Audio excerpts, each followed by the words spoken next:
Жаштарды заман талабына жараша кесип тандоого үйрөтүү боюнча Бишкек шаарындагы номер 93 кесиптик лицейде ачык эшик күнү өттү.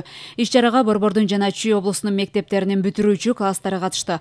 Лицейде компьютер оңдоо, ашпозчу, телефондорду оңдоо, программалык системаны камсыздоо сыяктуу адистиктерге даярдашат.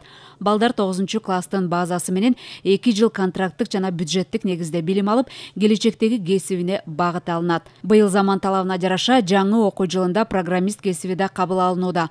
Акыркы 5 жылдан бери рыноктогу суроо талап көп жараткан кесиптерди тандаган жаштардын саны көбөйдү. Көптөгөн иш берүүчүлөрдү, социальный партнерлорду чакырганбыз. Көптөгөн иш берүүчүлөр келишти. Жана ошондой эле технический университеттин мугалимдери келди, аграрный университеттин мугалимдери келишти. Мына ошолор дагы биз совместный келишим түзүп, кийинки иш пландарын түзөбүз. Биздин бүткөн окуучулар иш менен 75-80% менен камсыз болушат. Эмне дегенде аябай востребованный кесиптер бизде.